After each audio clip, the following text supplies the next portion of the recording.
Hello नमस्कार dear student, welcome to success career. आज की इस वीडियो में आप लोग पार्ट 7 देखने वाले हैं। आईटीआई एम्प्लॉयबिलिटी स्किल की जो न्यू पीडीएफ है भारत स्किल नीमी पैटर्न पे आधारित, उसको हम लोग डिस्कस कर रहे हैं और पार्ट 7 तक मैंने करा दिया है। आज की वीडियो में पार्ट 7 क्लास 7 करने वाले हैं। आपको पता है कि मैं बिल्कुल सीरियल वाइज आपका सिलेबस जो है, जो कि भारत स्किल नीमी पैटर्न पे आधारित बनाया गया है। इसमें टोटल 11 चैप्टर हैं। मैं 3 चैप्टर कंप्लीट करा चुका हूँ। आज की चौथे चैप्टर मैं कंप्लीट करा दूंगा इस सेशन में, ठीक है। टोटल 65 क्वेश्चन इसमें करेंगे। इंग्लिश लिटरेसी से 81 क्वेश्चन करा दिया है, कम्युनिकेशन स्किल से 73 और आईटी लिटरेसी से 80 क्वेश्चन करा दिया है। यदि आप सभी वीडियो नहीं देखे हैं तो लिंक आपको प्लेलिस्ट का डिस्क्रिप्शन बॉक्स में दे दूंगा, वहाँ से आप लोग सारे वीडियो को वॉच कर जाइए। और साथ में आप लोग फ्री में पीडीएफ प्रोवाइड करा दूंगा।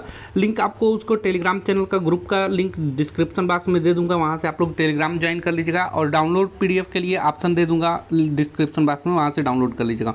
साथ में व्हाट्सअप ग्रुप भी ज्वाइन कर लीजिएगा, लिंक आपको मिल जाएगा। चलिए आज की सेशन को यानी कि चौथे चैप्टर को 65 क्वेश्चन इस वीडियो में हम लोग करने वाले हैं और सभी एंटरप्रेन्योरशिप से रिलेटेड सारे क्वेश्चन जो आपके एग्जाम में आ सकते हैं उन सभी को देखेंगे। चलिए मैं पीडीएफ को ओपन करता हूँ। सबसे पहले यहाँ पे दिया हुआ है जो चैप्टर है हमारा स्किल एंटरप्रेन्योरशिप, यानी कि स्किल का मतलब होता है कौशल और एंटरप्रेन्योरशिप का मतलब होता है उद्यमी। यानी कि उद्यमी किसको बोलते हैं, एंटरप्रेन्योरशिप किसको बोलते हैं, जो कोई अपना खुद का व्यवसाय स्टार्ट करे, कोई काम स्टार्ट करे, उन्हें एंटरप्रेन्योरशिप बोलते हैं। चलिए पहले क्वेश्चन से हम लोग डिस्कस करेंगे। सभी क्वेश्चन इसमें इंपॉर्टेंट होंगे और 65 क्वेश्चन इसमें हम लोग करेंगे। पहला जो इसमें क्वेश्चन दिया हुआ है, द रिसाइप फॉर सक्सेस इंक्लूड, ठीक है।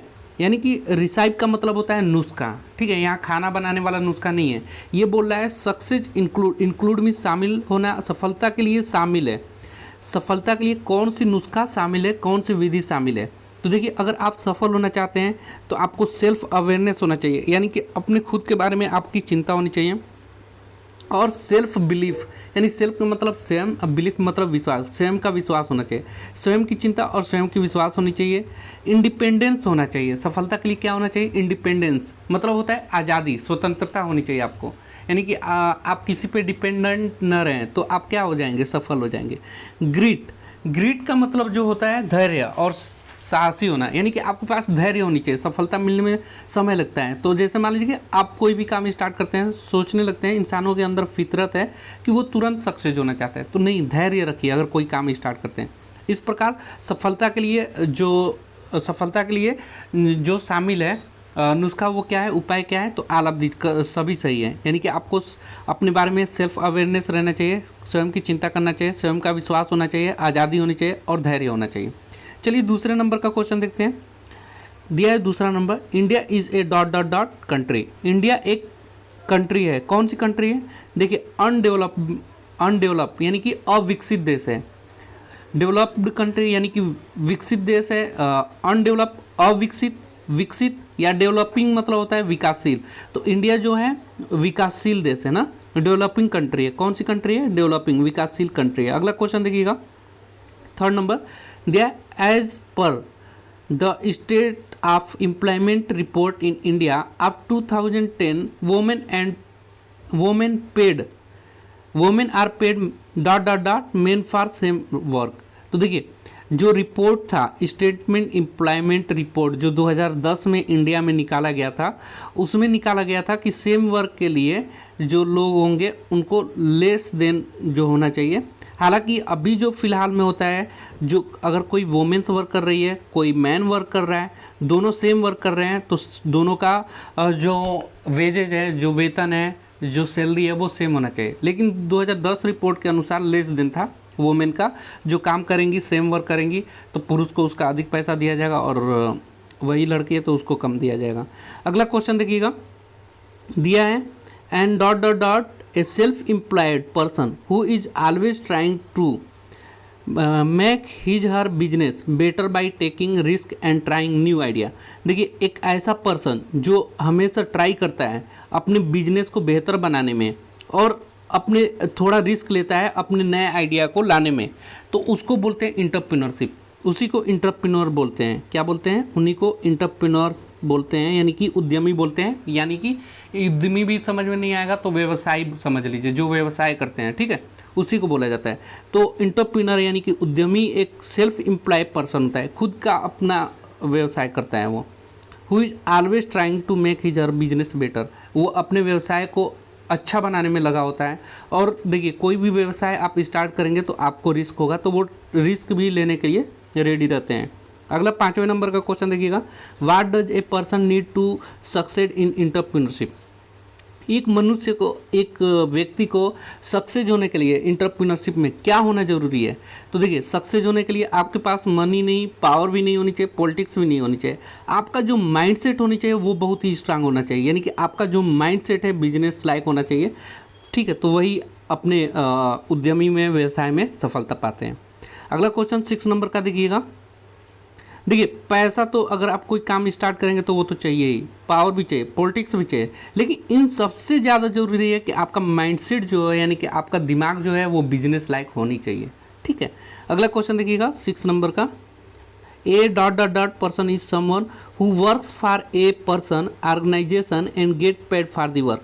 देखिए एक ऐसा व्यक्ति जो दूसरे के लिए वर्क करता है, a person someone who works यानी कि जो कार्य करता है, फॉर ए पर्सन किसी व्यक्ति के लिए या किसी ऑर्गेनाइजेशन यानी कि किसी उद्योग के लिए, और gate paid for that work, और उसके लिए पैसा उसे प्राप्त होता है। Gate paid for the work, कार्य के लिए उसे पैसा प्राप्त होता है, तो उसको क्या कहते हैं। देखिए जो जॉब जो होता है ना, ये जॉब किसी दूसरे पर्सन के लिए आप काम करेंगे, या किसी पर्सन के लिए काम करेंगे, या किसी ऑर्गेनाइजेशन के लिए काम करेंगे, और उसके बदले आपको महीने में पैसा मिलेगा, तो उसको जॉब बोलते हैं।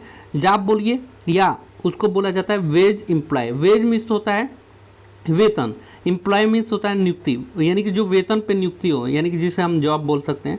तो ये करेक्ट आंसर हो जाएगा, wage employ person is someone who work for person organisation and get paid that work.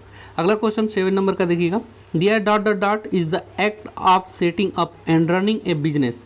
देखिए एक ऐसा कार्य जो सेटअप करने के लिए होता है, यानी कि सेटअप करना और रन करने के लिए, बिजनेस को रन करने के लिए यानी कि चलाने के लिए, taking on risk in the hope of profit, और वो रिस्क भी लेता है, किस लिए, इस उम्मीद से रिस्क लेता है कि उसे प्रॉफिट होगा, यानी कि उसे लाभ होगा, तो उसको क्या बोलते हैं, तो उसी को एंटरप्रेन्योरशिप बोला जाता है, उद्यमी बोला जाता है।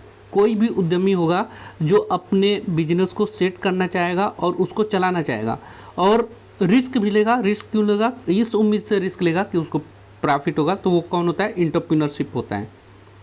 देखिए ये रिस्क नहीं लेते हैं जो डेली वेजेस पे काम करते हैं, एम्प्लॉयमेंट, उनका क्या रिस्क है, महीने में काम करेंगे, उनकी सैलरी 30 दिन बाद आ जाएगी, क्या रिस्क है, काम नहीं करेंगे पैसा नहीं मिलेगा। लेकिन जो व्यवसाय स्टार्ट करते हैं तो उसके अंदर ये रहता है कि रिस्क लेते हैं कि मेरा काम चलेगा, सही सही नहीं चलेगा। दुकान ही मान लीजिए आप खोल रहे हैं तो रिस्क रहता ही है कि दुकान चलेगा नहीं, यही इंटरप्रेन्योरशिप कहलाता है, रिस्क लेते हैं प्रॉफिट के लिए। अगला देखिए, एक्सपेंशन ऑफ ब्रिक्स इज, देखिए यहाँ पे ब्रिक्स का फुल फॉर्म पूछ रहा है, तो बी का अर्थ होता है ब्राज़ील, ठीक है, आर का अर्थ होता है रशिया, आई का अर्थ होता है इंडिया, सी का अर्थ होता है चाइना, और एस का अर्थ होता है साउथ अफ्रीका। तो ब्राज़ील, रशिया, इंडिया, चाइना और साउथ अफ्रीका, तो कौन से ऑप्शन में है, Brazil, Russia, India, China and south Africa. Correct answer क्या हो जाएगा, ए हो जाएगा। 9 नंबर का क्वेश्चन देखते हैं। अगर आप मेरी पूरी क्लास ईमानदारी से ले लिए ना तो आप पूरा 25 में 25 एम्प्लॉयबिलिटी स्किल में एग्जाम में करके आएंगे, ठीक है। देखिए 9 नंबर का क्वेश्चन है, which of this is quality of an entrepreneur, यानी कि एक उद्यमी का क्वालिटी क्या होता है, तो वो हार्ड वर्किंग होता है, बिल्कुल सही बात है, वो मतलब कठिन कार्य करने वाला होता है, यानी कि उसको कोई भी मुसीबत परेशानी हो तो भी वो अपने काम में लगा रहता है। एंटरप्रेन्योर जो उद्यमी होते हैं, जैसे मान लीजिए दुकान ही कर लिए आप, चाहे बारिश हो, चाहे बहुत ज़्यादा गर्मी पड़ रही हो, चाहे बहुत ठंडा पड़ रहा हो, अगर आप अपने काम के लिए सीरियस हैं तो आप सभी दिन में अपना दुकान खोलना चाहेंगे। तो वही होता है एक उद्यमी जो व्यवसाय करता है, वो उसके अंदर क्रिएटिविटी होती है और रिस्क टेकर होता है, यानी कि जोखिम उठाने वाला होता है, यानी कि all of this correct answer D हो जाएगा इसका। यानी कि एक जो इंटरप्रेन्योर्स होते हैं, एक उद्यमी होता है, एक व्यवसायी होता है, उसके अंदर क्या गुण होता है, क्या क्वालिटी होता है, हार्ड वर्किंग होता है, क्रिएटिव होता है और रिस्क लेने वाला होता है। इस प्रकार D option all of the above correct answer हो जाएगा। नेक्स्ट क्वेश्चन देखिए, यहाँ पे देखिए 10, 11, 12, 13 ये 4 जो क्वेश्चन है सेम है। तो सबसे पहले शॉर्ट, बस ये समझ लीजिए स्वाट वर्ड, इसके बारे में थोड़ी डिटेल से जान लीजिए, उसके बाद आप ये चारों क्वेश्चन आसानी से कर पाएंगे। स्वाट एक प्रकार का वर्ड है जो कि हमारे प्रोडक्ट बनाता है। जो उद्यमी कोई भी व्यवसाय स्टार्ट करने से पहले, मान लीजिए आप उद्योग खोला, आप कोई भी प्रोडक्ट बनाना चाह रहे हैं, तो आपको इस स्वाट के बारे में जानना है, ज़रूरी है। स्वाट का मतलब होता है, मैं यहाँ पे एक बार और लिख दे रहा हूँ और उसके बारे में बता रहा हूँ, SWOT, स्वाट हो गया। एस का मतलब क्या होता है? स्ट्रेंथ होता है। क्या होता है? स्ट्रेंथ। स्ट्रेंथ मतलब कमेंट बॉक्स में बताइए, मैं बताऊंगा। डब्ल्यू का अर्थ होता है वीकनेस, इसके बारे में हम पूरी डिटेल से समझेंगे क्योंकि आपको एक बार ये पढ़ लीजिए, याद हो जाएगा। चौथा ओ का अर्थ होता है अपॉर्चुनिटी, ठीक है। और टी का अर्थ होता है थ्रेट। टी का क्या अर्थ होता है? थ्रेट। अब देखिए, जो आप प्रोडक्ट बनाएंगे उस प्रोडक्ट की क्या स्ट्रेंथ है। स्ट्रेंथ मतलब मजबूती से नहीं, मतलब कि कितना मजबूत है उससे नहीं, उसका स्ट्रेंथ का मतलब है कि कितना लोगों के लिए यूजफुल होगा वो, ठीक है। मतलब लोग क्यों इसको इस्तेमाल करेंगे, जो प्रोडक्ट आप बनवा रहे हैं वो क्यों इस्तेमाल करेंगे, ये आपका स्ट्रेंथ होगा। वो लोगों को हार्म न पहुँचाएँ, नुकसान न पहुँचाएँ और कंपनियों से अच्छा कम दाम में और अच्छा सामान दें आप, तो ये आपका स्ट्रेंथ होगा। वीकनेस आपका वो होता है कि प्रोडक्ट में क्या क्या खराबी हो सकती है, वो लोगों को कैसे नुकसान कर सकता है, ये सभी आपके प्रोडक्ट का वीकनेस होता है। और अपॉर्चुनिटी, आपने जो प्रोडक्ट बनाया है वो लोगों को क्या अपॉर्चुनिटी दे रहा है, यानी कि वो क्यों अच्छा है, आप जो लोग हैं आपके प्रोडक्ट क्यों यूज करें, क्या अपॉर्चुनिटी मिलेगा। जैसे मान लीजिए कि डिस्काउंट दे दें, ये सभी अपॉर्चुनिटी है। थ्रेट का मतलब होता है कि आप उसमें कितना रिस्क लेते हैं लोगों के लिए, ठीक है। जैसे मान लीजिए कि अगर कोई आप कंपटीटर हैं, जैसे 2-3 लोग एक ही सामान बना रहे हैं, तो दूसरे पर्सन उसी काम को कम दाम में दे रहा है, तो आप भी क्या करिए उसको। ऐसा नहीं है कि कम दाम देने का मतलब है कि आप अपने पूंजी में मत लीजिए, आप बेहतर से बेहतर तरीके से आप क्या करिए, उनको दीजिए। अब देखिए, एग्जाम में आपका जो क्वेश्चन बनता है इससे फुल फॉर्म पूछ लिया जाता है, तो अभी आपको फुल फॉर्म याद हो गया होगा।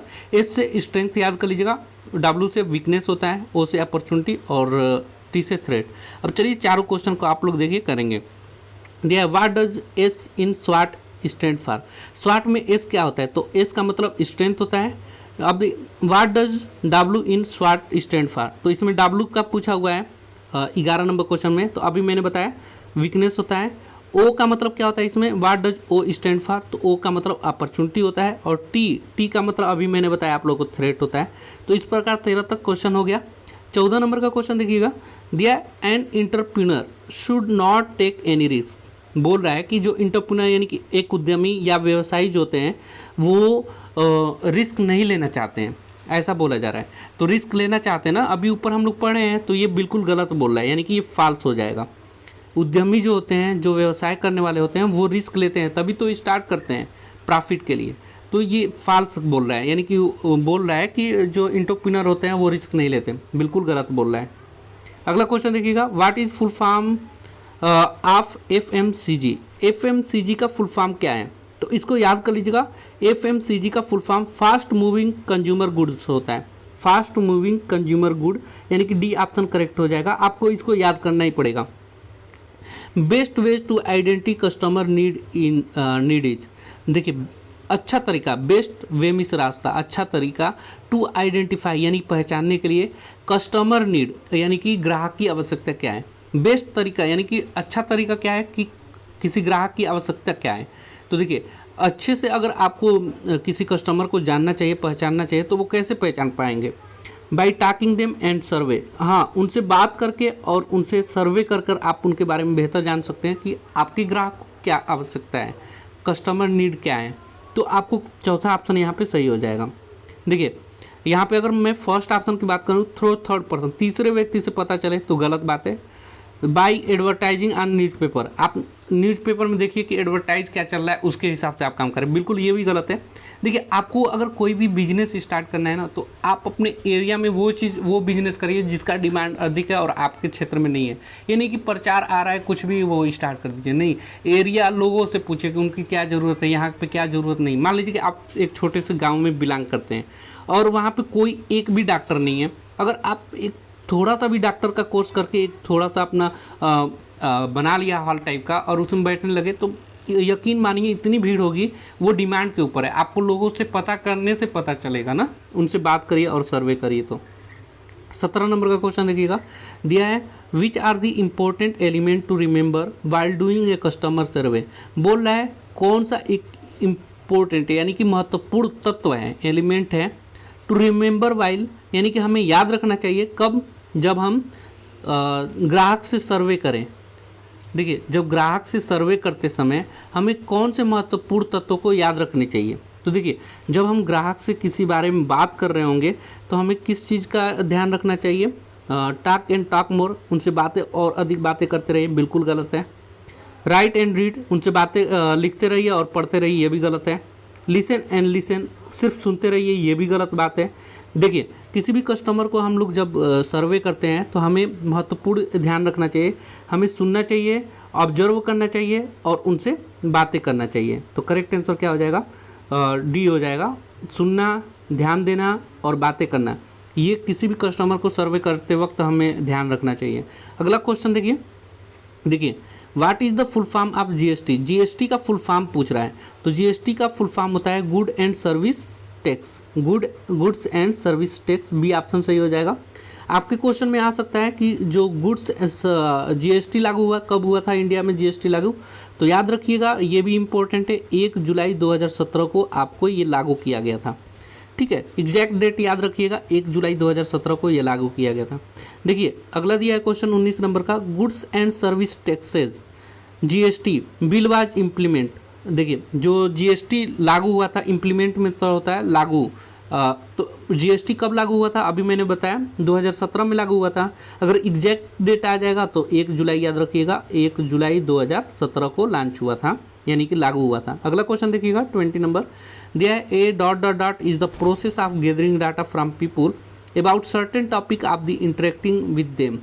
देखिए, एक सर्वे जो होता है वो क्या होता है, एक प्रक्रिया होती है जो लोगों से डाटा इकट्ठा करना होता है और लोगों को एक निश्चित टॉपिक के बारे में बातचीत करनी होती है सर्वे के द्वारा। देखते होंगे गांव में कभी कभी सर्वे आता है, कभी फैमिली मेम्बर को लेकर सर्वे आता है, तो कभी किसका वोटर आईडी कार्ड बनाया नहीं बनाया, कभी सर्वे आता है कि किसका, तो वो एक स्पेशल टॉपिक होता है, सर्टेन निश्चित टॉपिक पे बात होती है। तो करेक्ट आंसर यहाँ पे सर्वे हो जाएगा। अगला क्वेश्चन देखिएगा, what is the expansion of MSME. Expansion मतलब विस्तार होता है, एमएसएमई का फुल फॉर्म बताना है एक तरह से। ठीक है, तो देखिए एमएसएमई, एम का मतलब होता है माइक्रो, एस का मतलब होता है स्मॉल, एम का मतलब होता है मीडियम, ई का मतलब होता है इंटरप्राइजेज। तो करेक्ट आंसर क्या हो जाएगा, micro, small and medium enterprises. Correct answer A हो जाएगा। अगला क्वेश्चन देखिएगा 22 नंबर, दिया है stand up India support entrepreneurship among. देखिए, जो स्टैंड अप इंडिया योजना लाई गई थी भारत सरकार द्वारा, तो ये किसको सपोर्ट करता है, किसको सहारा देता है, इंटरप्रीनरशिप को, उद्यमी को, किसके किसके बीच सपोर्ट करता है। तो जो स्टैंड अप इंडिया लाया गया था उसके द्वारा जो उद्यमी कौन से थे, जो वुमेन्स थे यानी कि जो लेडीज़ थी और SC/ST कम्युनिटी के लोग थे, उनको सपोर्ट मिला था स्टैंड अप इंडिया के द्वारा। अगला क्वेश्चन देखिएगा 23 number, how much bank loan the stand up India scheme offer for setting up new enterprises outside of the farming sector. Farming sector में स्टैंड अप इंडिया योजना के तहत कोई बैंक लोन कितना दे सकता था, 50 लाख से 1 करोड़। तो देखिए, स्टैंड अप इंडिया जो योजना आई थी ये किसको सपोर्ट करता है, तो लेडीज़ को और SC/ST कम्युनिटीज़ को बस सपोर्ट करता है। और ये स्टैंड अप इंडिया में आपको बैंक लोन कितना देती हैं, तो ये 23 नंबर का क्वेश्चन वही है, 10 लाख से 1 करोड़ रुपया स्टैंड अप इंडिया योजना के तहत आपको मिलेगा।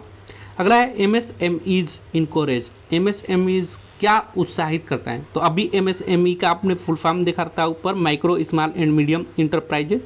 ये क्या उत्साहित करता है, तो ये उत्साहित करता है इंटरप्रीनरशिप को, एम्प्लॉयमेंट को और लिवलीहुड अपॉर्चुनिटीज़ को, यानी कि उद्यमी को और जो नियुक्ति किए गए हैं उनको, और रोजी रोटी अपॉर्चुनिटी प्रदान करता है, MSME के द्वारा प्रदान किया जाता है। अगला है 25 नंबर, which is the good method to interact with customer for survey. देखिए, विच इज़ कौन सा है, विच इज़ गुड मेथड यानी कि अच्छा तरीका है, इंटरेक्ट मतलब होता है बातचीत करने का, इंटरेक्ट विथ कस्टमर फॉर सर्वे, यानी कि ग्राहक से सर्वे करने के लिए कौन सा अच्छा तरीका है। तो कौन सा अच्छा तरीका है, देखिए, go prepared with question that you want to ask. देखिए बोल रहा है कि आप जाएं तैयार होकर, जो क्वेश्चन आप पूछना चाहते हैं उसको तैयार करके जाएं। यानी कि देखिए आप सर्वे के लिए जब भी निकलेंगे तो आपके पास क्वेश्चन की लिस्ट होनी चाहिए कि आपको सभी जितने भी कस्टमर होंगे उनसे क्या क्या पूछना है ना।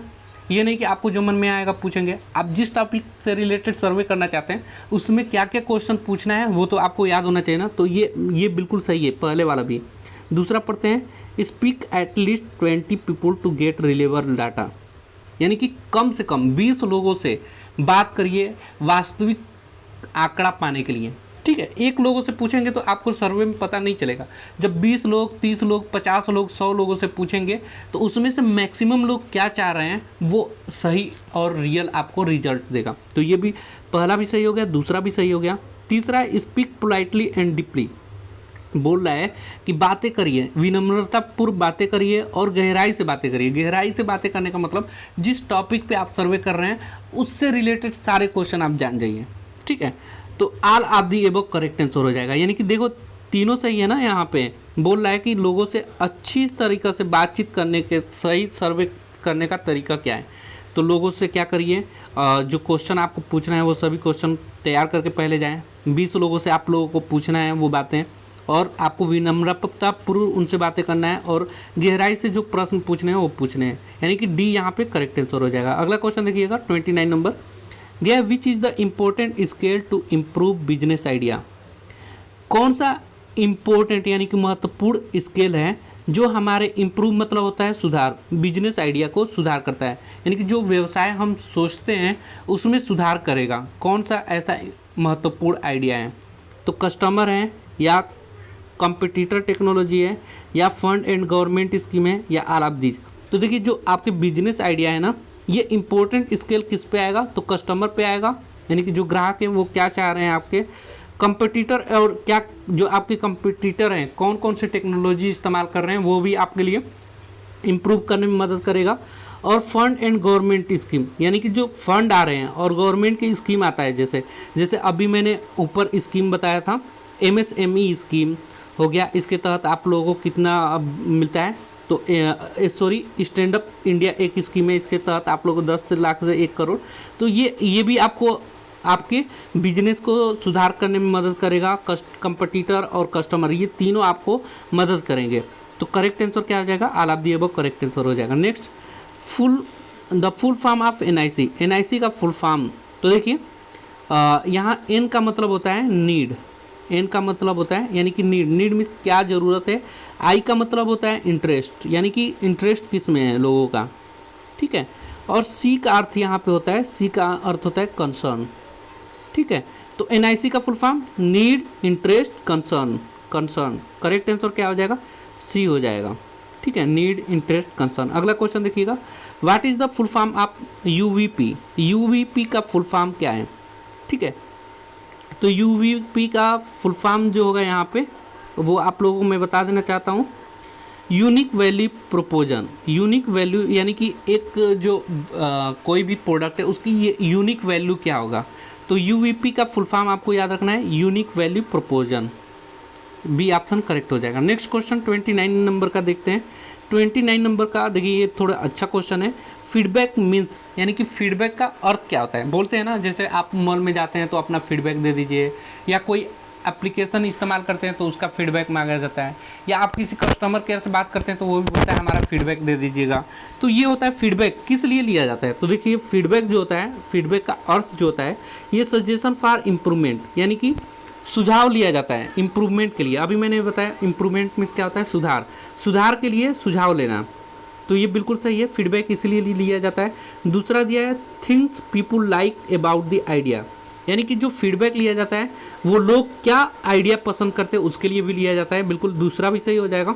तीसरा दिया है things people does not like about the idea, ऐसा मतलब आइडिया जो लोग पसंद नहीं करते, तो इसके लिए भी फीडबैक लिया जाता है। फीडबैक तीनों के लिए लिया जाता है, सुधार के लिए लोग क्या पसंद करते हैं, उसके लिए लोग जो आप काम कर रहे हैं उसमें क्या उनको पसंद नहीं है, उसमें भी तो सुधार होगा। अगर लोग पसंद नहीं करेंगे तो वैसा हम सामान ही नहीं मंगाएंगे अपने दुकान में। तो तीनों यहाँ पे बिल्कुल सही है, फीडबैक का अर्थ यही होगा। यानी कि करेक्ट आंसर क्या हो जाएगा यहाँ पे, तो correct answer all of these correct answer हो जाएगा। ठीक है, अगला क्वेश्चन देखते हैं 30 नंबर। दिया what does S in SMART stand for. देखिए सबसे पहले यहाँ पे आपको स्मार्ट का मीनिंग बता देता हूँ। आप लोग बोलते हैं ना आप बहुत स्मार्ट हैं, तो स्मार्ट का मतलब होना चाहिए, देखिए क्या होता है, जैसे यहाँ पे मैं समझा दूँ, आपका जो एम होना चाहिए वो स्मार्ट होना चाहिए। एम का मतलब गोल, लक्ष्य आपका जो है। अब देखिए स्मार्ट का मतलब क्या होना चाहिए, यहाँ पे क्या होगा, जब मैं इसका फुल फॉर्म बताऊँगा तो आपको पता चलेगा। इसका मतलब होता है स्पेसिफिक, स्पेसिफिक मतलब स्पेसिफिक मतलब क्या होता है, विशेष। आपका जो एम है, गोल है, वो स्पेसिफिक होना चाहिए, यानी कि विशेष होनी चाहिए। ऐसे मान लीजिए कोई इंजीनियर बनेंगे, कोई डॉक्टर बनता है, वो उसका विशेष एम है। इंजीनियर बनना, डॉक्टर बनना, किसी को वेब डेवलपर बनना, किसी को आर्मी में अधिकारी बनना, किसी को टेक्नीशियन बनना, ये सब भी क्या है, स्पेसिफिक है, यानी कि एक विशेष आपका गोल होना चाहिए। दूसरा, ये मिजरेबल होना चाहिए। मिजरेबल का मतलब होता है माप सकें, मिजरेबल मापने योग्य, ठीक है, मापने योग्य। तो ये मिजरेबल होना चाहिए, यानी कि आप जो आपका लक्ष्य है ये मापा जा सके ना। ऐसा नहीं कि आपका लक्ष्य हो कि आप पूरी पृथ्वी को आप खुद उठा ले, ये मिजरेबल नहीं है। जो चीज़ आप कर सकते हैं उसे मिजरेबल बोला जाता है। ठीक है, अगला होता है ए मिस होता है अचीवेबल, यानी कि प्राप्त करने योग्य। अचीवेबल, अचीवेबल प्राप्त करने योग्य, प्राप्त करने योग्य, यानी कि अचीव करने योग्य होनी चाहिए। यानी कि आपका लक्ष्य ऐसा होना चाहिए, मान लीजिए कि आप आईटीआई कर रहे हैं तो आपको गोल होगा कि हम टेक्नीशियन बने, या आईटीआई से रिलेटेड जो गवर्नमेंट जॉब आता है वो पा ले। तो ये क्या है, एक अचीवेबल है, जो दूसरे लोग पा सकते हैं वो आप भी कर सकते हैं, आप भी पा सकते हैं, उसे बोलते हैं अचीवेबल, प्राप्त करने योग्य। अगला आर से होता है रियलिस्टिक, रियलिस्टिक यानी कि वास्तविक होनी चाहिए। आपकी जो सोच है, एम है, लक्ष्य है, ये वास्तव में होना चाहिए। ये नहीं कि आप कोई ऐसा चीज़ सोचें, ऐसा चीज़ करना चाहें जो होता ही नहीं है वास्तव में। कल्पना में मत जिया करिए। जैसे मान लीजिए कि काश हम सूरज के अंदर चले जाते हैं, ये क्या है, पॉसिबल ही नहीं है ना। ऐसी चीज़ें आपका एम नहीं होनी चाहिए। हाँ, चांद पे जाने का शौक होता है लोगों का, तो ये रियलिस्टिक है, जा सकते हैं। अगर आप वैसा पढ़ाई करें, वैसी मेहनत करें तो आप जा सकते हैं चांद पे। जैसे रियलिस्टिक किसी किसी का गोल होता है कि हम माउंट एवरेस्ट पे चढ़ें, तो ये रियलिस्टिक है, लोग चढ़ते हैं। ठीक है, इमेजिनेशन नहीं होनी चाहिए उसमें। अगला टी का मतलब होता है स्मार्ट। टी का मतलब होता है यहाँ पे टाइमली हो, यानी कि वो चीज़ आप कितने दिनों में पा सकते हैं। जैसे मान लीजिए एक मैं यहाँ पे एग्जांपल ले लूँ, मान लीजिए आप आईटीआई होल्डर हैं तो आप अधिक से अधिक टेक्नीशियन बनेंगे। तो ये स्पेसिफिक एक क्या हो गया, आपका स्पेसिफिक हो गया कि आपको टेक्नीशियन बनना है। और मिजरेबल में क्या हो जाएगा, इसको आप लोग माप सकते हैं, हाँ मैं बन सकता हूँ, ये वास्तव में होता है। अचीवेबल है, टेक्नीशियन बनना अचीव करने योग्य है, प्राप्त करने योग्य है। और रियलिस्टिक है, टेक्नीशियन पोस्ट होता है, ये भी रियलिस्टिक है, वास्तव में होता है। और टाइमली बहुत ज़रूरी है कि आप 2 साल में टेक्नीशियन बनना चाहते हैं, 3 साल में बनना चाहते हैं, 6 महीने में बनना चाहते हैं, वो आपके ऊपर है। ये टाइमली होगा, एक एज लिमिट लगाया जाता है ना, ये भी टाइमली ही होता है। तो स्मार्ट का अब अर्थ समझ में आ गया होगा। अब आप 30, 31, 32, 33, 34 क्वेश्चन खुद कर लेंगे। देखिए what does S in SMART stand for. तो अभी एस का मतलब मैं बताया था आप लोग को, स्पेसिफिक होता है। अब इसमें एम का मतलब पूछा जा रहा है, तो एम का मतलब क्या होता है, मिजरेबल होना चाहिए। अभी बताया था ना स्मार्ट का फुल फॉर्म, चलिए कर लीजिए। एस का इसमें क्या अर्थ हो जाएगा, specific. What does M in SMART stand for, तो एम का अर्थ क्या होगा, तो मिजरेबल होगा। इसमें एक स्मार्ट में एक, यहाँ पे ए का फुल फॉर्म पूछ रहा है तो अचीवेबल होना चाहिए। इसमें आर का अर्थ पूछ रहा है तो आर के क्या होना चाहिए, रियलिस्टिक होना चाहिए। इसमें टी का अर्थ पूछ रहा है तो टी का टाइमली होना चाहिए, यानी कि कितने टाइम में आप वो चीज़, टेक्नीशियन या आईएएस पीसीएस जो भी तैयारी करते हैं उनका एक लक्ष्य होता है कि हम 5 साल में, 2 साल में, 4 साल में, 6 महीने में हम ये पोस्ट पा लें, वो सभी होता है स्मार्ट का अर्थ। तो स्मार्ट का अर्थ आपको समझ में आ गया होगा। अगला क्वेश्चन देखिए, एक 4Ps, the 4Ps of good sales, यानी कि सामान को बेचने में जो 4Ps होता है उसका कौन कौन सा होता है। तो 4Ps जो पिच होता है वो 4P का मतलब 4 पी होती हैं, एक पी, दूसरा पी, तीसरा पी और चौथा पी। अगला एक पी का मतलब होता है प्रॉमिस, यानी कि वादा करना। दूसरे का अर्थ होता है पिक्चर, ठीक है।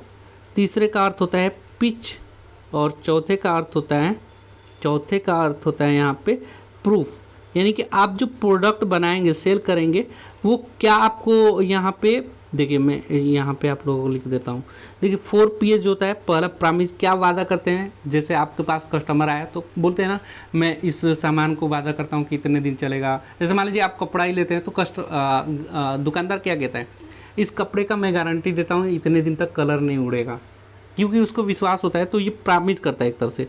पिक्चर दिखाता है उसका, पिच दिखाता है और प्रूफ भी देता है। कभी कभी आप कस्टमर को देखेंगे तो वो प्रूफ भी देता है। देखिए जैसे घड़ी लेने जाएंगे, वाटर प्रूफ लेंगे तो वो प्रूफ दिखा देगा, पानी में डाल के दिखा देगा, देखिए ये प्रूफ है कि ये खराब ही नहीं होगा पानी में डालने पे। तो ये सब ये होता है 4Ps का। आप लोग बस 4Ps का फुल फॉर्म याद रखिएगा। 4P होता है प्रॉमिस, पिक्चर, पिच और प्रूफ।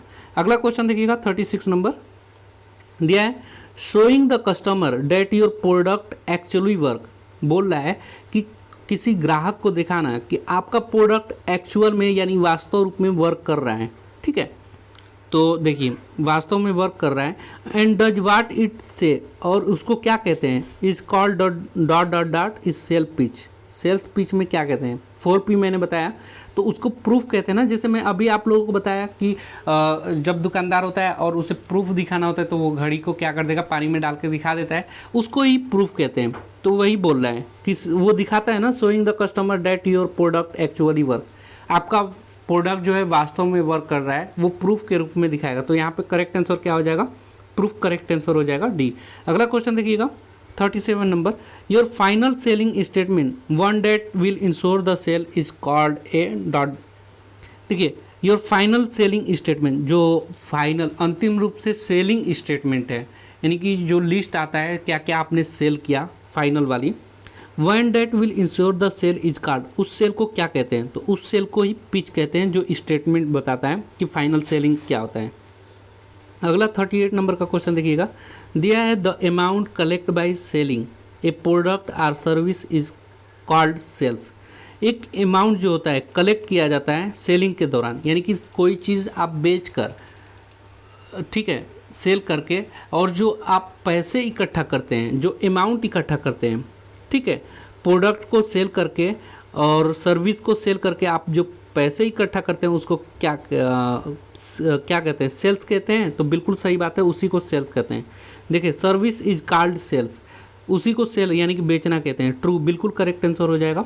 किसी प्रोडक्ट को आप बेच रहे हैं या कोई सर्विस, जैसे मान लीजिए सर्विस देने का मतलब क्या है, मान लीजिए आप एक इलेक्ट्रीशियन का वर्क करते हैं, तो और किसी के घर जाकर आपने उस चीज़ को बना दिया, तो आपने सर्विस दिया और सर्विस को बेचकर आपने अमाउंट इकट्ठा किया, उसी को क्या बोलते हैं, सेल्स बोलते हैं। करेक्ट आंसर ट्रू हो जाएगा। अगला क्वेश्चन 39 नंबर का दिया है, the method of tracking our money. देखिए तरीका ट्रैक करने का, अपने पैसे को ट्रैक करने का, डेट विल हेल्प मैनेज, जो आपको सहायता करता है प्रबंध करने में। आवर फाइनेंस इज कॉल्ड, वो हमारा वित्त क्या कहलाता है। ऐसा तरीका जो हमारे पैसे को ट्रैक करे और प्रबंध करने के लिए ऐसा किया जाता है कि हमारा फाइनेंस कितना है, उसको क्या कहते हैं, तो उसको अकाउंटेंसी कहते हैं। अकाउंटेंसी यानी कि जो आपके पास जवाबदेह के रूप में होता है, यानी जिम्मेदारी के रूप में होता है कि आपके पास कितना रुपये बचा, ठीक है, वो करेक्ट आंसर ए हो जाएगा। अगला क्वेश्चन देखिएगा 40 नंबर का दिया है, managing money help us determine our profit and losses. Managing money यानी कि पैसे का प्रबंध करना, जो हमारी हेल्प करता है यानी सहायता करता है, हेल्प अस जो हमारी सहायता करता है। डिटरमाइन यानी कि यह डिटरमाइन का मतलब होता है निश्चित रूप से, यह, ठीक है, आवर प्रॉफिट एंड लॉस यानी कि हमारे लाभ और हानि को, देखिए हमारे लाभ और हानि को निश्चित रूप से प्रबंध करने का, पैसा प्रबंध करने का क्या कहते हैं। तो देखिए जो मैनेजिंग मनी होती है, मैनेजिंग मनी का मतलब होता है आप पैसे का मैनेजमेंट करते हैं, प्रबंध करते हैं कोई काम स्टार्ट करने के लिए, आपको या तो उससे प्रॉफिट होगा या लॉस होगा, तो इसी को मैनेजिंग मनी कहते हैं। बिल्कुल ट्रू है ये। देखिए आप किसी भी काम को स्टार्ट कर रहे हैं, या तो आपको वो काम करते ही लाभ होगा या हानि होगा, ठीक है, और उस काम को स्टार्ट करने के लिए आप क्या करेंगे, मनी मैनेजमेंट करेंगे। करेक्ट आंसर ट्रू हो जाएगा। अगला क्वेश्चन देख लीजिएगा, दिया है 41 number, dot dot dot can be accounted for us as a business expense. देखिए बिजनेस एक्सपेंस का मतलब यहाँ पे देख लीजिए, जो व्यवसाय खर्च के रूप में अकाउंट से इस्तेमाल किया जाता है वो क्या क्या होता है। तो रेंट, जो मान लीजिए कि आपने दुकान लिया तो रेंट पे लिया होगा, तो वो आपका एक्सपेंस हो गया, खर्चा हो गया बिजनेस के लिए, आपके व्यवसाय के लिए। अगला है इक्विपमेंट, जो आप औजार लेंगे, जो मशीन आपको ज़रूरत पड़ेगा किसी उद्योग को स्टार्ट करने के लिए या दुकान में, वो आपका क्या होगा, वो भी खर्चा आएगा, बिजनेस एक्सपेंस उसको भी बोलेंगे। लेबर चार्जेज, जो आप दुकान में या उद्योग में जो लेबर वगैरह रखेंगे, जो आपके यहाँ जॉब करेंगे, वो भी क्या है, बिजनेस एक्सपेंस है। ठीक है, तो बिजनेस एक्सपेंस यहाँ पे तीनों हो रहा है। देखिए बिजनेस एक्सपेंस पूछ रहा है, अकाउंटेंट में जो बिजनेस एक्सपेंस किया जाता है, आप किराया देंगे, इक्विपमेंट लाएंगे और लेबर रखेंगे रहेंगे, उनका चार्ज देंगे, तो ये सभी बिजनेस के लिए एक्सपेंस होगा। तो करेक्ट आंसर क्या हो जाएगा, all of the above. Next question देखिएगा, मनी मैनेजमेंट यानी कि पैसे का प्रबंध कैन हेल्प अस, हमें सहायता कर सकता है, पैसे का प्रबंध हमें सहायता कर सकता है अंडरस्टैंड यानी यह समझने के लिए, एंड कीप ट्रैक ऑफ, और किस पे हम लोग ट्रैक कर सकते हैं, तो कितने मनी अवेलेबल हैं, ठीक है, कितना मनी एक्सपेंड हुआ यानी कि खर्चा हुआ। देखिए पैसे का जो प्रबंध होता है ना, वो अगर आप सही तरीके से कर रहे हैं तो वो आपको सहायता करेगा यह समझने के लिए और ट्रैक करने के लिए कि आपके पास पैसा कितना बचा हुआ है, कितना आपने खर्चा कर दिया है, कितना व्यय किया है व्यवसाय के लिए, और कितना इनकम जनरेट किए हैं, ये सभी पता चलेगा अगर आप अच्छे से मनी मैनेजमेंट करते हैं। तो मनी मैनेजमेंट हमारी क्या सहायता करता है, कितना पैसा बचा हुआ है, कितना पैसा व्यय हुआ है, कितना पैसा जनरेट हुआ है यानी कि इनकम कितना हुआ है, ये सभी जानने के लिए। तो करेक्ट आंसर क्या हो जाएगा, डी हो जाएगा। अगला क्वेश्चन 43 नंबर का देखिएगा, दिया है which of the following is not a part of money management, कौन सा इसमें पैसे प्रबंध का भाग नहीं है।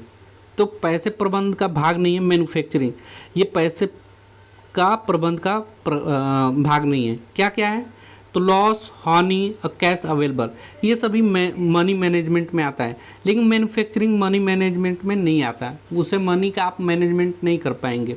अगला क्वेश्चन देखिएगा 44 नंबर, दिया है Sheetal has a clothing retail business, Sheetal के पास एक कपड़े का रिटेल बिजनेस है, व्यवसाय है, किसके पास, शीतल के पास। She spend a total of 3000 for 20 tops, उसने स्पेंड किया, स्पेंड मीन्स खर्चा किया, कुल कितना, 3000 रुपये 220 टॉप के लिए, यानी 20 टॉप उसने लिए, 20 टॉप उसने लिए कितने रुपए में, 3000 रुपये में, यहाँ पे मैं लिख ले रहा हूँ। अब बोल रहा है सी सेल्स 20 टॉप्स फॉर 45,000, और 20 टॉप को उसने लिया था कितने में, 3000 रुपये में लिया था, और इसी 20 टॉप को वो कितने रुपए में बेच दी, 45 रुपये में। शीतल है जो मेड, उसने क्या बनाया, देखिए 3000 के सामान को उसने क्या कर दिया, 4500 में बेच दिया, तो बेच दिया तो उसे 1500 का लाभ तो हुआ, प्रॉफिट हुआ, तो उसने क्या बनाया, प्रॉफिट बनाया, उसको लॉस नहीं हुआ। लॉस कब होगा, अगर 3000 की खरीदी होती और वो 2000 में बेच दी होती तो उसको हानि हुआ रहता है, यानी कि लॉस हुआ रहता है, लेकिन ये अधिक में बेचिए तो लाभ होगा ना उसको। अगला क्वेश्चन देखिएगा, what is the full form of COGS, COGS का फुल फॉर्म क्या होगा, तो फुल फॉर्म याद रख लीजिए, cost of goods sold, cost of goods sold, A option सही हो जाएगा, COGS का कॉस्ट ऑफ गुड्स सोल्ड। अगला है the formula for COGS, COGS का फार्मूला क्या होगा, तो COGS का फार्मूला आप लोग याद रखिएगा, टोटल परचेज माइनस आपने कितना परचेज किया और उसमें से घटा देंगे, minus inventory at the end of the month, यानी कि वह सूची, देखिए आपने कितना सामान क्या किया है, खरीदा है, ठीक है, कितना सामान खरीदा है अपने दुकान में लाया है, और महीने के अंत में आपके पास कितनी वो सामान बचा हुआ है।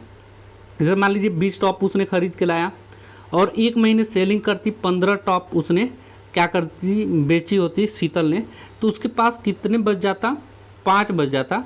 तो यही क्या है, COGS का फार्मूला है, यानी कि टोटल परचेज कितना किया है minus inventory at the end of the month. Correct answer C हो जाएगा। अगला क्वेश्चन देखिएगा, inventory value is, inventory value क्या है, तो इन्वेंट्री वैल्यू, देखिए इन्वेंट्री वैल्यू अभी मैंने बताया, monetary value of the unsold product, ये करेक्ट आंसर सी हो जाएगा।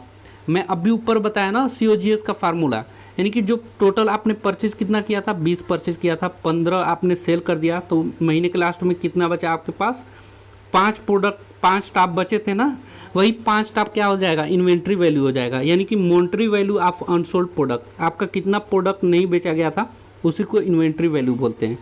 अगला क्वेश्चन देखिएगा, the technique which one applies to promote goods, एक ऐसी तकनीकी जो अप्लाई किया जाता है प्रमोट करने के लिए, जो सामान है आपके पास उसको प्रमोट करने के लिए या सर्विस को प्रमोट करने के लिए, इंक्रीज सेल्स इज कॉल्ड। देखिए कोई भी प्रोडक्ट है या कोई ऐसी तकनीकी का इस्तेमाल करते हैं जिससे आपका प्रमोशन बढ़ जाता है, आपके सामान और सर्विस का प्रमोट कर देते हैं तो आपकी सेलिंग इंक्रीज कर जाती है। इस टेक्निक को क्या कहते हैं, तो इस टेक्निक को कहते हैं मार्केटिंग टेक्निक। ठीक है, मार्केटिंग टेक्निक, ये ऑप्शन सही यहाँ पे करेक्ट हो जाएगा। अगला 49 नंबर का क्वेश्चन देखिएगा, दिया है which of the following are method of marketing, इनमें से कौन सा मार्केटिंग का मेथड है, यानी कि बाजार में व्यवसाय करने का, मार्केटिंग करने का क्या मेथड है, क्या तरीका है। वर्ड ऑफ माउथ, आप बोल कर देखते होंगे, मछली बाज़ार में जाते हैं चिल्ला चिल्ला के बेचते हैं, या सब्जी बाज़ार में भी जाएंगे तो टमाटर 10 रुपये किलो, गोभी 5 रुपये किलो, ऐसे बोलते रहते हैं ना, तो वो mouth of, word of mouth बोला जाता है इसको। ठीक है, तो ये भी एक क्या है, मार्केटिंग का तरीका है। स्कीम एंड डिस्काउंट, आप बड़े बड़े मॉल में जाएंगे तो 30%, 50% का डिस्काउंट, बाई 1 गेट 1 फ्री, ये सभी क्या है, मार्केटिंग मेथड ही है। ठीक है, डिस्काउंट देकर बेचना या कोई स्कीम निकालना कि आप 5,000 का प्रोडक्ट लेते हैं तो 5,000 का प्रोडक्ट लेंगे तो वो आपको 3,000 का पड़ेगा, अक्सर मॉल में ये होता है। वर्ड ऑफ माउथ सब्जी बाज़ार में आपको देखने में मिलेगा। सोशल मीडिया पेजेस प्रमोशन, ये आपको यूट्यूब की दुनिया और गूगल की दुनिया में मिलेगा, देखते होंगे आपको प्रचार आता होगा कि मैंने लूडो से इतना जीता, या प्रमोशन उसी को बोलते हैं। तो ये सभी क्या है, मार्केटिंग टेक्निक है, क्या है, मार्केटिंग मेथड है। तो all of this correct answer हो जाएगा। अगला क्वेश्चन देखिएगा, sponsoring local events like cricket match. देखिए स्पॉन्सर करना लोकल इवेंट्स को, जैसे कि क्रिकेट मैच हो रहा है या दिवाली सेलिब्रेशन हो रहा है, इस मार्केटिंग मेथड, यह कौन सा मार्केटिंग मेथड है, तो ये मार्केटिंग मेथड है, ट्रू है। अगर आप स्पॉन्सर करते हैं, मान लीजिए आपने दिवाली का कोई सामान लाया या क्रिकेट मैच लोकल इवेंट में हो रहा है तो आपने उसका सामान लिया और उसका स्पॉन्सरिंग कर दिया आपने, यानी कि उसका प्रमोशन कर दिया, तो ये भी तो मार्केटिंग मेथड है। बिल्कुल सही है, यही पूछ रहा है कि मार्केटिंग मेथड है कि नहीं, किसी चीज़ का स्पॉन्सरिंग करना, तो ये मार्केटिंग मेथड है, ट्रू, बिल्कुल सही हो जाएगा। अगला क्वेश्चन देखिएगा, 51 नंबर, बिल्कुल ध्यान से पढ़ेंगे। Shilpa is going to door selling handicraft. Shilpa जो है वो जा रही है डोर टू डोर, यानी कि दरवाजे, हर एक के दरवाजे पे जा रही है सेल करने के लिए, यानी कि बेचने के लिए। हैंडीक्राफ्ट यानी कि रुमाल जो होता है उसको बेचने के लिए शिल्पा जो है हर दरवाजे पे जा रही है। This is an example of marketing, ये मार्केटिंग का एग्जाम्पल है। कौन सा मार्केटिंग है, तो वो दरवाजे पे जा रही है, तो ऑनलाइन तो मार्केटिंग कर नहीं रही है, वो ऑफलाइन मार्केटिंग कर रही है। करेक्ट आंसर बी हो जाएगा। अगला क्वेश्चन देखिएगा, Reena sells her product in creative package.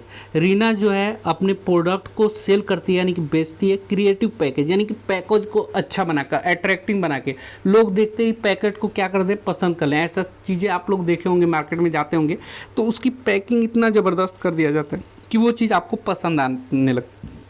तो रीना वही काम कर रही है। डेट कस्टमर लाइक, वो कस्टमर, देखिए पैकेजिंग अच्छा से बना रही है तो कस्टमर क्या कर रहे हैं, उसको पसंद कर रहे हैं। This is a marketing method, यह मार्केटिंग मेथड है, बिल्कुल सही है, यही मार्केटिंग मेथड है। आप सामान को देखिए कितने अच्छे तरीके से बेच पाएँ, उसको कैसे पैकिंग करें, ये आपके ऊपर है, ये मार्केटिंग मेथड है। लोग आपसे अट्रैक्ट हो जाएंगे और वो सामान ले लेंगे। अगला क्वेश्चन 53 नंबर का देखिएगा, which of this is not a marketing method, इनमें से कौन सा मार्केटिंग मेथड नहीं है। वर्ड ऑफ माउथ, बोल बोल कर बेचना, जैसे मैं सब्जी बाजार का एग्जांपल दिया था, ये मार्केटिंग मेथड है। ठीक है, यहाँ पे बोल रहा है नहीं है, वो पहचाना है।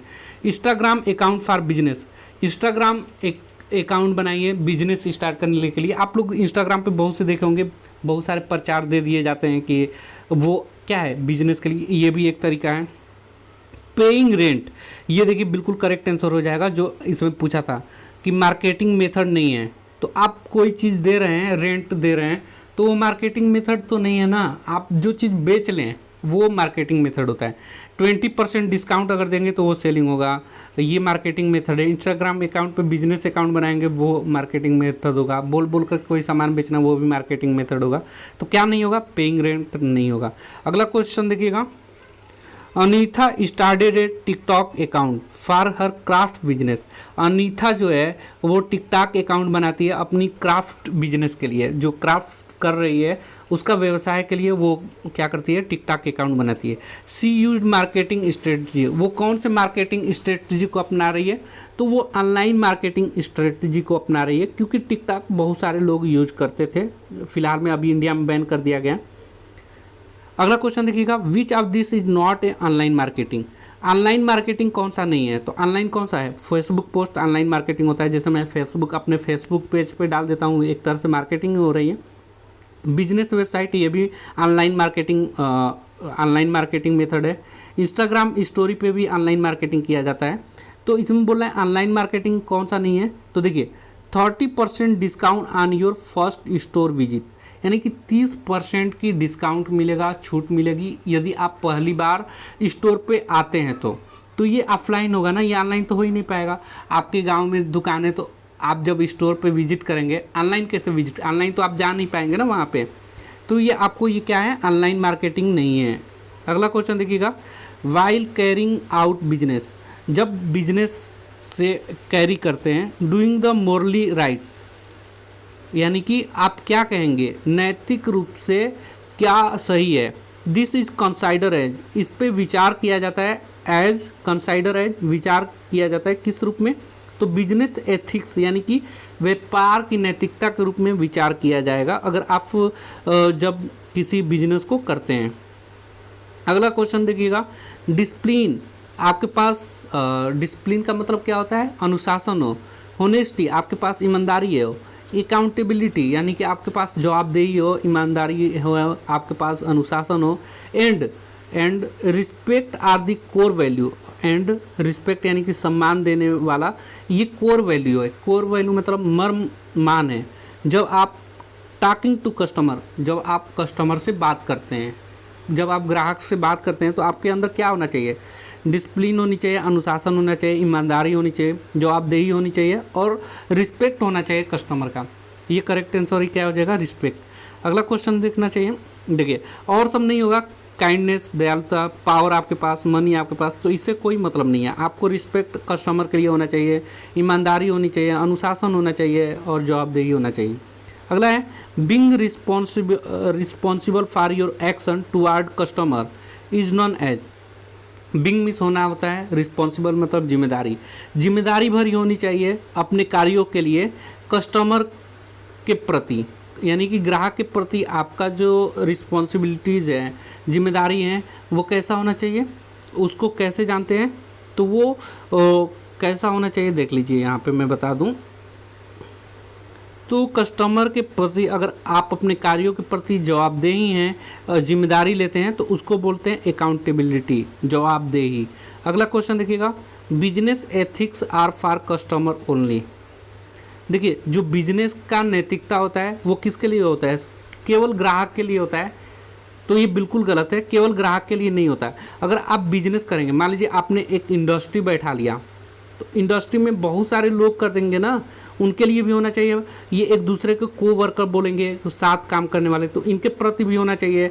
और जो इधर सेलिंग करते, मान लीजिए आपने कोई बिजनेस स्टार्ट किया, ये कंपनी है आपकी, यहाँ पे मान लीजिए आपने कोई वर्कशॉप खोला गाड़ियों वाली, इसमें कोई भी कस्टमर आएगा अपनी गाड़ी बनवाने, तो इसमें काम करने वाले होंगे, उनके प्रति भी आपका बिजनेस नैतिकता अच्छी होनी चाहिए व्यापार के लिए, और जो कस्टमर आए उनके लिए भी।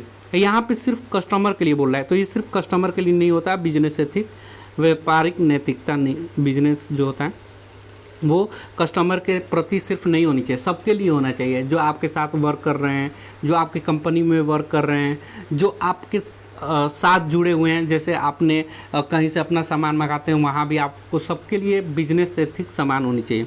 अगला 60 नंबर का क्वेश्चन देखिएगा, एंड एंटरप्रेन्योर शुड इंश्योर, एक उद्यमी को निश्चित होना चाहिए, इंश्योर मतलब निश्चित होना चाहिए, डैट द प्रोडक्ट यानी कि वह प्रोडक्ट जो उत्पाद करता है एंड सर्विस जो देता है should not harm the customer, यानी कि वो कस्टमर को हार्म नहीं करेगा, नुकसान नहीं पहुंचाएगा। एक उद्यमी को यह निश्चित होना चाहिए कि उसका जो प्रोडक्ट और सर्विस है किसी ग्राहक को नुकसान नहीं पहुंचाएगा। बिल्कुल सही, एक उद्यमी के अंदर ये होना चाहिए कि उसका प्रोडक्ट अच्छा होगा और किसी भी कस्टमर को उस नुकसान नहीं पहुंचाएगा। बिल्कुल ट्रू है। अगला देखिएगा, which of these are ethic for business, इनमें से कौन सा व्यापार की नैतिकता है। तो व्यापार की नैतिकता क्या है, देखिए, रिस्पेक्टिंग कंज्यूमर राइट, यानी कि आपको कंज्यूमर राइट यानी कि ग्राहक के जो अधिकार हैं उसको सम्मान देना चाहिए, यानी कि जो ग्राहक का अधिकार है उसे देना चाहिए। जैसे में मान लीजिए MRP लिखा रहता है, बहुत से दुकान होती है MRP अगर 15 रुपये है तो बहुत से दुकान मनमानी करते हैं, 20 रुपये का सामान देते हैं, वही 17 रुपये का सामान देते हैं। अक्सर ये दुकान वहाँ जहाँ पे अगर आप ठंडा वगैरह पीते होंगे, पेप्सी की दुकान हो गई, कोल्ड ड्रिंक की दुकान हो गई, वहाँ पे 5 रुपये ठंडा करने का ले लेते हैं, तो वो आपके ऊपर है MRP से अधिक। तो वो अधिकार आपको क्या करना चाहिए, रिस्पेक्ट करना चाहिए, सम्मान करना चाहिए कि आपका जो जितने का प्रोडक्ट है उतना ही में दें। दूसरा है ट्रीटिंग एवरीवन फेयरली, यानी कि आप दूसरे से जो व्यवहार कर रहे हैं वो अच्छा करें। From customer to coworker to employ, अभी मैं जो आपको ऊपर बताया कि अभी ये वाला क्वेश्चन देख रहे थे आप लोग, बिजनेस एथिक्स सिर्फ कस्टमर के लिए होना चाहिए, तो मैं बोला था फॉल्स। क्यों बिजनेस सिर्फ कस्टमर के लिए नहीं होना चाहिए, तो वो आंसर आपको यहाँ मिलेगा। सबके लिए व्यवहार एक समान करना चाहिए, कस्टमर हो चाहे आपके साथ कोवर्कर हो या आपका एम्प्लॉय हो, सभी के लिए एक समान होनी चाहिए बिजनेस एथिक्स, ठीक है। सेइंग नो टू ब्राइब, और किसी से घूस लेना, रिश्वत लेने के लिए नहीं बोलना चाहिए। तो ऑल ऑफ दी यहाँ एबव करेक्ट आंसर हो जाएगा। बिजनेस एथिक्स क्या है कि कंज्यूमर के अधिकार जो अधिकार हैं वो मानना चाहिए, रिस्पेक्ट करना चाहिए, सबको एक समान ट्रीट करना चाहिए, चाहे वो आपका कस्टमर हो, चाहे कोवर्कर हो, चाहे आपका एम्प्लॉय हो, और किसी से घूस लेने होने की बात नहीं करनी चाहिए। अगला 62 नंबर का क्वेश्चन देखिएगा, हुज राइट इज दिस, किसका अधिकार है ये, तो किसका अधिकार है, हुज राइट इज दिस, क्या आगे पढ़ते हैं, the right to be protected against the marketing of goods and services that are harmful to life and property. यह किसका अधिकार है जो कि प्रोटेक्ट करें, किसके विरुद्ध, मार्केटिंग जो सामान है, जो सर्विसेज हैं, अगर ये किसी की लाइफ के साथ यानी किसी के जीवन के साथ या किसी प्रॉपर्टी को यानी कि किसी संपत्ति को नुकसान पहुंचाते हैं, तो ये किसका बचाने का अधिकार किसका होना चाहिए, ये बचाने का अधिकार किसको होना चाहिए, कंज्यूमर को, बिजनेस को, चाइल्ड को, सिटीजन को। तो यहाँ जो करेक्ट आंसर हो जाएगा, एक करेक्ट आंसर हो जाएगा। अगला देखिएगा, when you tell a business story, जब मान लीजिए कि आप किसी को अपना बिजनेस जो व्यापार किए हैं उसका कहानी बता रहे हैं, the following step should be followed, कौन सा स्टेप फॉलो करना चाहिए, आपको अनुसरण करना चाहिए। देखिए, आप बिजनेस किए हुए हैं और आपने अपने बिजनेस में सफलता पा लिया है, तो कहीं ना कहीं आपको स्टोरी बताना पड़ेगा, चाहे दोस्त से या फैमिली से या रिलेटिव वालों से अपनी स्टोरी कभी ना कभी बताएंगे, तो आपको क्या फॉलो करना चाहिए। तो देखिए, सबसे पहले आपको क्या क्या बताना चाहिए वो थोड़ा ध्यान रखेंगे। अब सबसे पहले आप अपनी इंट्रोडक्शन देंगे, यहाँ पे जो खाली जगह ए पे क्या भरा जाएगा, इंट्रोडक्शन भरा जाएगा। यहाँ पे सबसे पहले इंट्रोडक्शन देंगे और अपना इंट्रोडक्शन देने के बाद आपको स्ट्रगल क्या क्या किए हैं, यानी कि आप संघर्ष, देखिए बिजनेस करने के लिए स्ट्रगल करना पड़ेगा, संघर्ष तो होगा ही, तो क्या क्या संघर्ष करना पड़ा है, ठीक है। यानी कि पहले इंट्रोडक्शन हो जाएगा, दूसरा आपका स्ट्रगल क्या क्या हुआ था, हाउ यू सॉल्व प्रॉब्लम, जो संघर्ष किए थे उसमें कौन कौन सी बाधाएं आई थी और उनको कैसे आप उन प्रॉब्लम को सॉल्व किया था। देखिए, बिजनेस करेंगे या कोई भी काम स्टार्ट करेंगे तो उसमें प्रॉब्लम आएगी, बाधाएं आएंगी, उनको कैसे सॉल्व करेंगे किए आप और कैसे उसको क्लोज किए, यानी कि उस प्रॉब्लम को कैसे सॉल्व करके हमेशा के लिए ख़त्म कर दिए। तो ये बिजनेस के लिए क्या है, स्टोरी बताने के लिए ऐसे ही होना चाहिए। जैसे मान लीजिए कि मैं अच्छा अगर यूट्यूबर हूँ तो मैं अपना अगर स्टोरी बताऊंगा तो सबसे पहले मैं अपनी इंट्रोडक्शन बताऊंगा, मैं कहाँ से पढ़ा हूँ, क्या क्या किया हूँ, फिर मैं जब यूट्यूब बनाया तो मुझे क्या क्या परेशानियाँ झेलनी पड़ी, कैसे मेरा चैनल मोनेटाइज हुआ, ये सभी बताना पड़ेगा। फिर क्या क्या प्रॉब्लम आई थी उनके बारे में बताएंगे, और उन प्रॉब्लम को कैसे सॉल्व किया था ये सभी बताना ही क्या कहलाता है, बिजनेस स्टोरी कहलाता है। अगला क्वेश्चन देखिएगा 64 नंबर दिया है, a dot dot dot describe, यानी कि वर्णन करता है। कौन वर्णन करता है?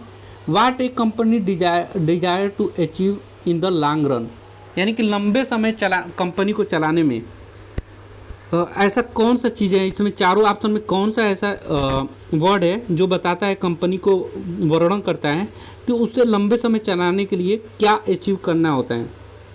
तो देखिए विजन स्टेटमेंट जो होता है, विजन स्टेटमेंट जो होता है यह डिस्क्राइब करता है, यानी कि वर्णन करता है कंपनी को क्या चाहिए प्राप्त करने के लिए।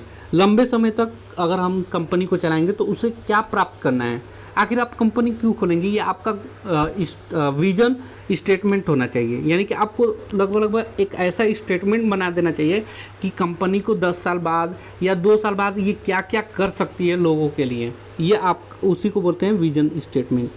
अगला है the most critical part of your business success story is your, बोल रहा है कि बहुत ही क्रांतिकारी भाग जो आपको बिजनेस को सक्सेस बनाने के लिए करना पड़ा वो क्या है।